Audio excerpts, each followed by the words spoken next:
पुण्यात्मा, मनुष्य जीवन बार बार प्राप्त नहीं होता, और मनुष्य जीवन पाकर जो नहीं रटे हरि नाम, जैसे कुआ जल बिना फिर बनवाया क्या काम। परमात्मा ने आके हमें चेताया है कि तुम इस मनुष्य जीवन को इस काल प्रेरणा से केवल यहाँ इस सांसारिक भौतिक सुखों को संग्रह करने पर ही व्यर्थ कर जाते हो, और जिस संपत्ति को सारा जीवन जोड़ते हो, इकट्ठा करते हो, कोठियाँ बनाते हो, बैंक बैलेंस बनाते हो, ये तुम्हारा नहीं है, तुम्हारे साथ इस काल ने धोखा कर रखा है। पहले तो हमें यही समझ में नहीं आई कि ये काल कौन है। फिर परमात्मा ने जो सृष्टि रचना सुनाई तो वो हमारी बुद्धि में प्रवेश नहीं हुई, वो हमारे गले नहीं उतरी, क्योंकि हमने वो लोक वेद सुन रखा था। तो अभी तक ये समस्या हमारे सामने रही कि हम परमात्मा को परमात्मा स्वीकार नहीं किया, और जो ईश नहीं थे, जो भगवान नहीं थे, हमने उनको भगवान मान लिया। आप जी ने श्री शिव पुराण, संस्कृत से जो शिव पुराण है और वेंकटेश्वर प्रेस से जो प्रकाशित और छपी है, उसमें आपने देखा कि ये काल कह रहा है ब्रह्मा और विष्णु को, यू आर नॉट गॉड, तुम ईश नहीं हो, तुमने गलती से अपने आप को भगवान मान लिया। तो वो कहता मैं ही ईश्वर हूं, ये सब मेरा है। यहां परमात्मा कहते हैं स्वयं आकर के बताया है, और जिन महापुरुषों को वो मिले हैं उन्होंने उस परमात्मा की गवाही दी है। परमात्मा कहते हैं मुल्ला माया मग में बैठी, अनसा चुन चुन खाई, ये ज्योत स्वरूपी कहे निरंजन में ही करता भाई। एक न करता, दो न करता, नौ ठहराए भाई, और 10वां भी धुंधर में मिल जा सत कबीर दुहाई। ये ज्योत स्वरूपी निरंजन कहता मैं हूं परमात्मा, ये सब कुछ मेरा है। तो गरीबदास साहब जी कहते हैं कि परमात्मा के बारे में तो हमें जानकारी भी नहीं। ये ज्योत स्वरूपी कहे निरंजन, ये काल कहता मैं ही करता भाई, हमें मूर्ख बना रहा है ये। और एक न करता, दो ना करता, ये 9 करता ठहरा दिए, 9 अवतार, ये सारे भगवान। और कहते 10वां भी धुंधर में मिलेगा, एक सत कबीर दुहाई। सत माने अविनाशी। क्या बताते हैं कि जैसे श्री राम, श्री कृष्ण और अन्य ये 9 अवतार मानते हैं, कहते हैं वो सब यहाँ मृत्यु को प्राप्त होकर गए हैं।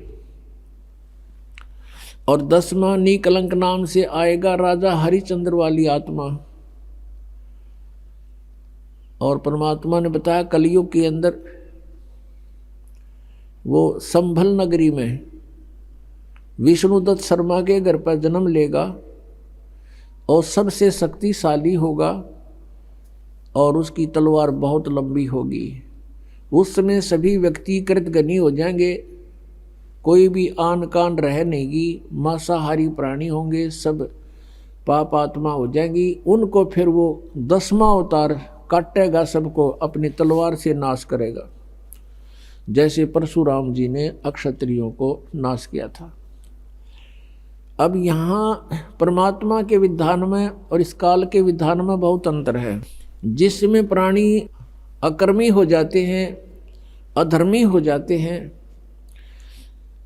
जैसे अक्षत्रिय लोग यानी राजा लोग और राजा के दरबारी लोग, ये अधर्मी हो गए थे, इनके कोई आन कान नहीं रही थी। उस समय काल प्रेरणा से परशुराम जी का जन्म हुआ। परशुराम जी ने फिर उन दुष्टों को सबको काटा, मार डाला। अब ये विधान है इस काल का कि निकम्मों को ऐसे सेट करना है, और परमात्मा का विधान है कि किसी बुरी आत्मा हो, अब वो अज्ञान से बुरी होगी, और इस तत्व ज्ञान से वो ठीक हो जाएगी। तो परमात्मा का विधान है कि सारे निकम्मा आदमी हो उसको सत्संग सुनावे, तत्व ज्ञान से परिचित करावे, फिर अपने आप उसको विष दिखाई देगा, वो सब बुराइयों से बचेगा।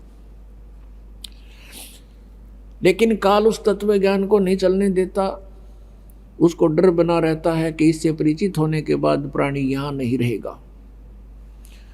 इसलिए वो लोक वेद सुनाता है, अपने दूतों को भेजकर सारी जनता को भ्रमित करवाता है, और जिसका अभी तक हम दुष्परिणाम भोग रहे हैं। अब 10वां अवतार जो आएगा, अब राजा हरिश्चंद्र की आपने कथा सुनी हो, वो कितने पुण्य आत्मा थे, कितने धर्म आत्मा थे, और किस प्रकार वो अपनी मर्यादा का पालन करने वाले थे। बच्चे को भी बेच दिया, पत्नी को भी बेच दिया, आप भी बिक गया, लेकिन अपना सत नहीं छोड़ा। वो अब स्वर्ग के अंदर विद्यमान है, वो राजा हरिश्चंद्र वाली आत्मा।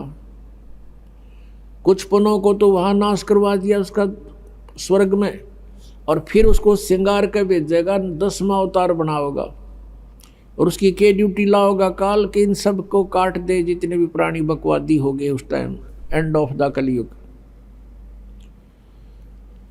अब वो आवेगा, सबको काटेगा, मार डालेगा जो निकम्मे, अच्छी आत्माओं को छोड़ देगा। उस समय जिनमें जरा सी भी धार्मिकता शेष होगी उनको नहीं मारेगा। ये विधान रहा परमात्मा का, कितनी आपदाएं आवें लेकिन भक्तों का नाश होया नहीं करता। और फिर उसके वो बैड अकाउंट में लिख दिए जाएंगे, जितने जीवन सा वो करेगा। अब उसको फिर यहाँ से पापों से लाद के भेजेगा, और यहाँ उसकी महिमा हो जाएगी जैसे राम कृष्ण की होगी। रामचंद्र जी ने बाली मारा था, सुग्रीव का भाई, और उसका भी बदला देना पड़ा श्री कृष्ण रूप में। उस बाली वाली आत्मा ने श्री कृष्ण जी के पैर में तीर मार कर वध किया।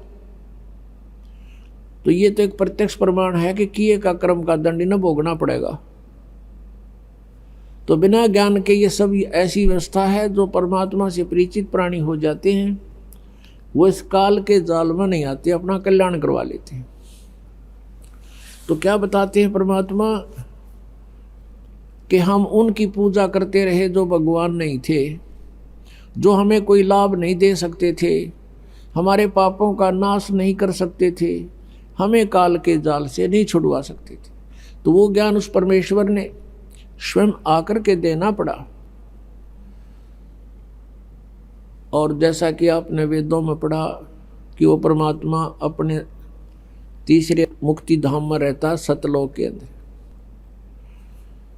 अब तीसरा मुक्ति धाम कैसे है? 21 ब्रह्मांड का एक ग्रुप है, एक समूह है, ये काल का लोक कहलाता है, सरपुरुष का।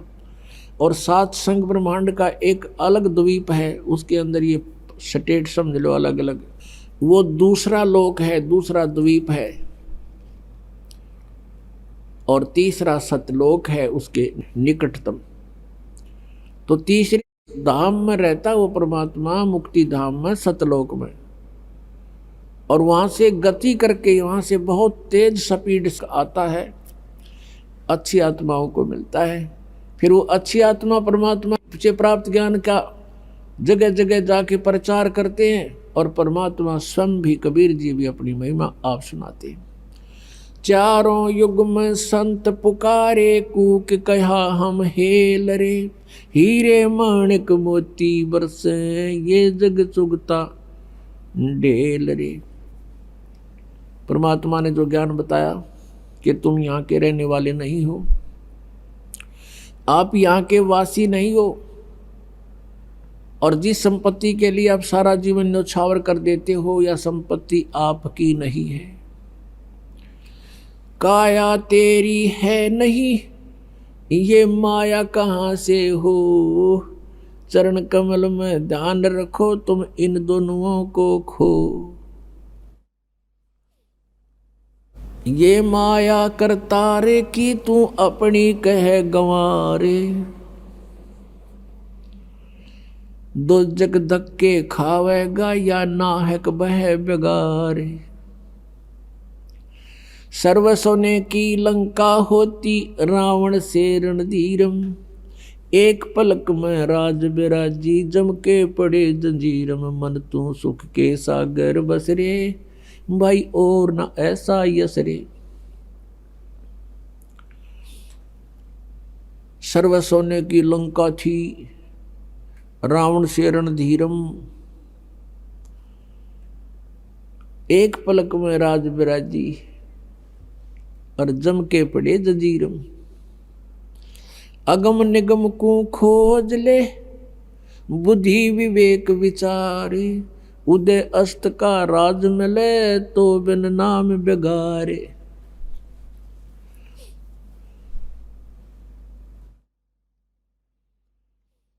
भक्ति बिना क्या होते हैं ये भरम रहा संसारे, रति कंचन पाया नहीं रावण चलती बारे। सोने के महल बना रखे थे कुबद्दी ने, सोने की ईंटें, सोने की गारा और उसमें महल और कई कई मंजिल के। और परमात्मा कहते हैं 1 ग्राम स्वर्ण 1 ग्राम गोल्ड भी साथ लेकर नहीं जा सका। तो हमारे यहाँ भूल पड़ रही है कि ये मेरा है या कार मेरी है, कोठी मेरी है, बेटा मेरा है, बेटी मेरी है। जिसमें आपकी यह भूल हटेगी तब आपकी भक्ति फलेगी कि ना बेटा आपका है, ना बेटी आपकी है, ना यह कार आपकी है, ना कोठी आपकी है। अब आपके बच्चे नहीं हैं, ये परमात्मा के बच्चे हैं। आप परमात्मा के नौकर हो और परमात्मा ने आपके पास ही अपने बच्चे भेज दिए, बेटा या बेटी। इनको आप अपना मान कर करते हो तो भूल भारी है आपके, लेकिन ये जीव के बस की भी नहीं। इस ज्ञान से धीरे धीरे और भक्ति से, इस एंटीबायोटिक औषधि खाने से, ये तत्व ज्ञान रूपी वचन सुनने से आपको बिल्कुल समझ में आ जाएगी कि सचमुच यहाँ अपना तो शरीर भी नहीं है। तो हमने इन बच्चों को जो आपको भगवान ने दिए हैं, इनके दास नौकर बनकर आपने इनकी परवरिश करनी है। भगवान से डर के इनकी सेवा करनी है, जैसे एक नौकरानी और एक नौकर मालिक के बच्चों की कितनी केयर टेक करता है। इस दास को इतिहास अब याद आते हैं, उदाहरण आते हैं जो संसार में घटे हुए हैं। भगवान ने जो हमें उदाहरण दिए हैं वो सत्य हैं। एक समय दास जब सर्विस करता था, ऑफिस में बैठा था और सामने गली थी, सड़क, और ऑफिस से 2 मकान छोड़कर लेफ्ट साइड में एक बहुत बड़े धनवान व्यक्ति का मकान था, कोठी थी। उसकी एक पुत्री थी, लड़की ज़्यादा से ज़्यादा 8-9 वर्ष की होगी। उसके लिए एक नौकरानी छोड़ रखी थी और उस लड़की का स्कूल वहाँ से ज़्यादा 10 फरलांग होगा, यानी 2000 फुट मुश्किल से 5 एकड़ की दूरी पर।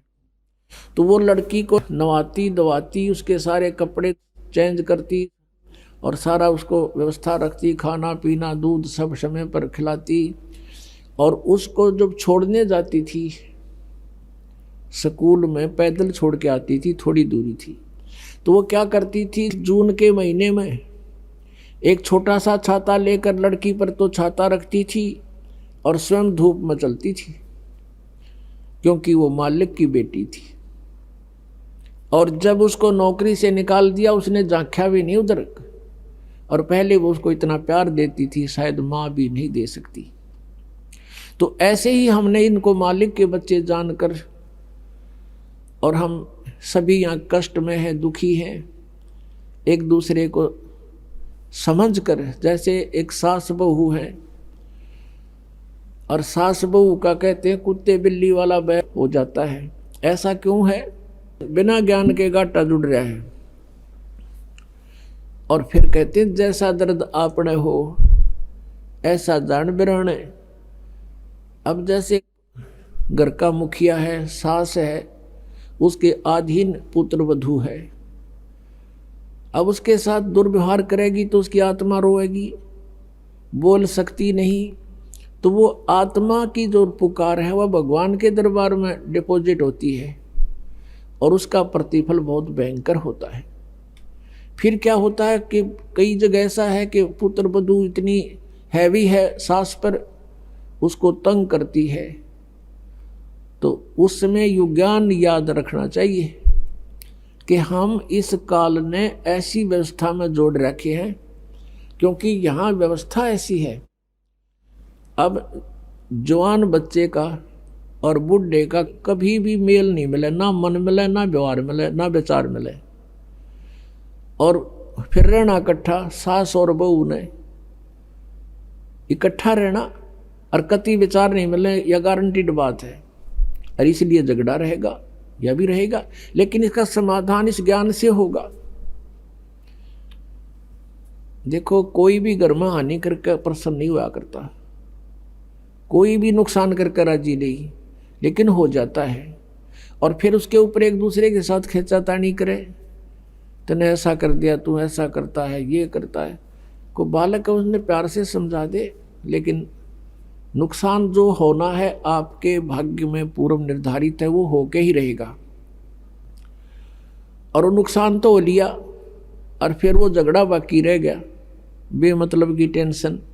जब आप परमात्मा की शरण में आ जाओगे, ये हानि भी नहीं होगी आपके, सत्कर मान लेना। और इस ज्ञान से जब ये मन बकवाद करेगा, इस ज्ञान रूपी लगाम से यू रुकेगा। एक सास बहू थी, बुढ़िया बहुत लड़ा करती है अपने पुत्र वधू के साथ, इकलौता पुत्र था। अब बेटा ने सोचा करता, भाई माँ की बात नहीं मानी तो माँ की आत्मा दुख पाओगी। वो भी अपनी पत्नी को ही धमकाया करता, गलती होती चाहे ना होती, माँ को प्रसन्न करने के लिए। और बुढ़िया बहुत कलियारी थी। अपने आत्मा एक परमात्मा लीला बख्शते हैं, करते हैं, दया करते हैं। एक बहन सत्संग में जाया करती थी, बुढ़िया माई, वो उनके घर चली गई, कुदरती परमात्मा भेजते हैं। और वह बुढ़िया लागरी कति श्लोक सुनान, अच्छी बूंदी कहन अपनी पुत्र वधू को, और वह बेचारी बोल रहा नहीं। अब बोलूंगी तो फिर सामने अपने बेटे दगड़वाएगी, तो वह बेचारी चुप रहने में अपनी खैर समझ रही थी। अब उस बहन जो सत्संग में जाती थी, परमात्मा परमेश्वर के विचार सुनती थी, उसने सोचा ये तो नरक हो रहा है इनका घर। उसने उस बुढ़िया को सहज सहज प्यार से कहा, बहन सत्संग में चल लेगी? ना, हम नहीं जाया कर सत्संग में, ये तो उलगी जाया कर ठाली, जिन्हें कोई काम कोई ना। हर बुढ़िया ने काम बहुत लड़न का, और काम नहीं उसने, वो छूटे ना उसने फिर दूसरे तीसरे दिन फिर कहा कि आए एक बार मेरे साथ चल। कोई भी ना रही मेरे साथ चलने वाली, और मैं अकेली रहेगी, सत्संग में जाना है, जल्दी आ जावांगे। वह उसकी मुंह लागती सी थी। उस दिन वह बुढ़िया उसके साथ चलेगी। अब साथ चलेगी तो वह सत्संग सुना, सत्संग सुने तो पुण्यात्मा असर होया कर, ऐसी बात नहीं। जब तक हम कुएं के मेंढक बने रहेंगे, हम उसी क्रियाओं से लिप्त रहते हैं, वैसे ही विचार हमारे बने रहते हैं, और ज़्यादा ही दुख और बुराइयां हमारे अंदर प्रवेश होती रहती हैं। बुढ़िया ने सुने विचार, उसकी तो एकदम जो है ना, एकदम परिवर्तन आ गया उसके अंदर। अब सचमुच हमने आपस में नहीं किसी को दुखी करना चाहिए। कथा सुनाई गई कि एक व्यक्ति था,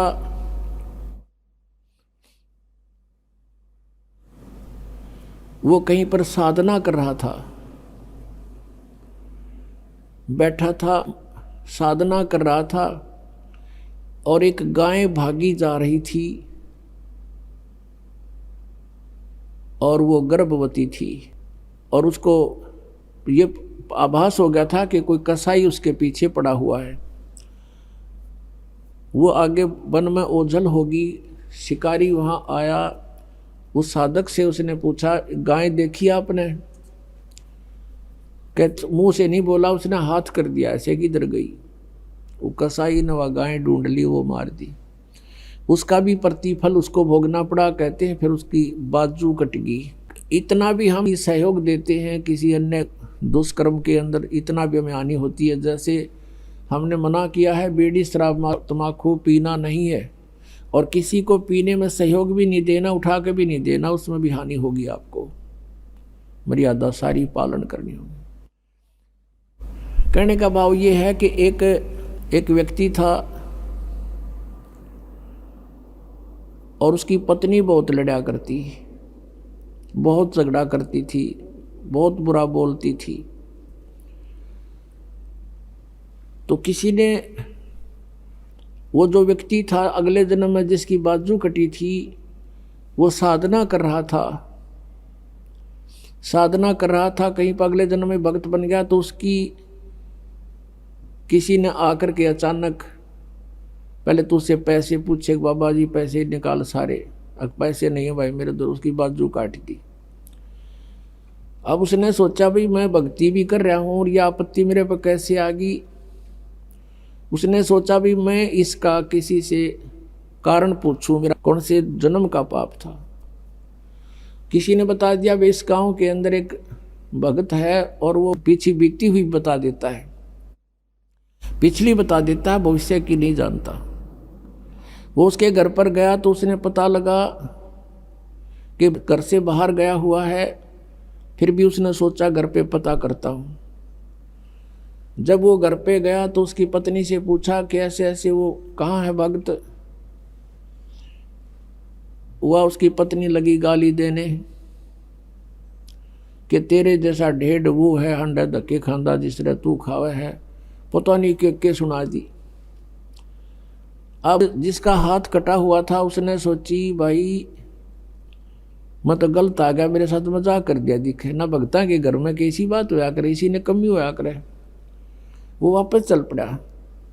रास्ते में किसी ने बता दिया कि तू जिसका घर पूछा था ये आ रहा वो व्यक्ति। उसने उसको सोचा ले चल आया है बाहर, बात कर लेता हूँ। राम रमी हुई, नमस्कार हुआ, कुशल मंगल पूछा। उस जिसका हाथ कटा हुआ था उसने पूछा कि भाई एक बात बता, क्या तू पीछे की जानता सारी? अखां जी दया है भगवान की। भाई पहला मेरी तो पाछा बताइए, पहला तू अपनी बताया, तेरे घर में इसी बूंदी कलियारी क्यों करा रही है? ऐसी बेहुदा बोली वाह न बोला या भी बताऊं, पहला यह सुन ले तू। पिछले जन्म में मैं था काग या थी गधी, और जब कुमार इसने छोड़ देता इसकी कमर टूटी हुई होती थी, मैं इसकी वो खाता था, टूटी हुई कमर से उन जख्मों से मांस खाता था। तो आज भाई अपना बदला ले रही है मेरे ते, और ये इतने जख्म करेगी मेरा जितने मन न कर रखे हैं। तब उसने पूछा भी फिर मेरा हाथ क्यों कर कटा? मैं तो भगत आदमी और ये कैसे जुल्म हुआ मेरे साथ? उसने बताया कि पिछले जन्म में भी तू भगत था और तूने एक गाय के कटने में सहयोग दे दिया, तूने न्यू हाथ कर दिया कि इधर गई, बोला नहीं तू ऐसे गई, इससे तेरा हाथ कटा। अब कहते हैं तुमने दरगाह का महल नहीं देखा, धर्मराज के तिल तिल का लेखा। अब इस तरह कहते तुम एक दूसरे को सताओगे तो तुम्हें आगे फिर दंड भोगना पड़ेगा। वह बुढ़िया के बात समझ में आएगी, अकबर ने तो जुल्म कर दिया। उसके बाद अपनी पुत्र वधू को वो बिल्कुल शांत रहे, बोल रहे नहीं फालतू। सत्संग में ये भी सुनाया गया कि जो कुछ हानि होनी है वह तो हो चुकी, और पाछा वो खाम खा महाभारत बनाने की कोई आवश्यकता ही नहीं। वो तो दूना दुख पैदा करने वाला वो वस्तु आवे नहीं वापस। एक दिन क्या हुआ, वो पुत्र वधू गाय भैंस का दूध निकाल के और ऊपर कड़ियों में कड़ा डाला कर दे, हुक लंबा सरिये का हुक ला देते और उसमें बाल्टी टांग देते थे कड़े में, हुक में, कुत्ते बिल्ली से बचाने के लिए। अब उस पुत्रवधू ने वो ऊपर, क्योंकि ऊंचा होता था, गर्दन नीचे रखनी पड़ती थी, यूं कर टांगन लगी, वो की तो उल्टी साइड में लग गया। उसने सोचा टंगिया, हाथ छोड़ दिए, वो बाल्टी नीचे गिर गई, सारा दूध फर्श पे फैल गया। अब पुत्रवधू ने देखा बुढ़िया की तरफ, अकी होगी ओन अनो बिरना कई दिन का सांग हो गया यो। अब उसकी तरफ देख रही है बेचारी भयभीन दृष्टि से। बुढ़िया कहती बेटी कोई बात नहीं, हमारे भाग में नहीं था यो, और इसको उठा ले ऊपर ऊपर से और भैंस को ही डाल दे बेटा उसके चारे में। ये अपने भाग में नहीं था इसलिए गिर गया, कोई बात नहीं। अब उस पुत्र वधू ने सोचा आज बुढ़िया कौन सा स्टेशन पकड़ेगी, या तो कदे 16 बात बोलिया नहीं करती। काफी देर उसका जची नहीं बुढ़िया, फिर शुरू हो गया ऊपर ले मन तक कहती हो कदे। वह बुढ़िया खड़ी हुई, 7 लाख का बेटा ठा इसने और भैंस के चारे में डाल दे, कोई दिक्कत को नहीं। अब उसने सोची अपने बेटे ने बतावेगी, मेरे तो ना कहती होगी तो वो भी आ लिया, पुत्र भी उसका कोई जिक्र नहीं करा बुढ़िया ने। तब उस माई ने उस बहन ने सोचा भाई इतना परिवर्तन आया क्यों कर इसमें, उसके चरण दबावे सेवा करे। फिर पता चला कि बेटी मैं सत्संग सुन के आई हूं और बेटा मैंने आज तक जो गलतियां की तेरी आत्मा दुखाई बेटा मैं माफी मांगू तेरे थे। वह पुत्र वधू रोन लागी न बोली माँ कोई बात नहीं, अब तो माँ तुल्य हो और मेरे हित में ही कुछ कहती थी। उस दिन से पुत्र वधू ने भी नाम ले लिया, फिर धीरे धीरे उसके बच्चे ने भी नाम ले लिया और घर में नरक के स्थान पर स्वर्ग हो गया।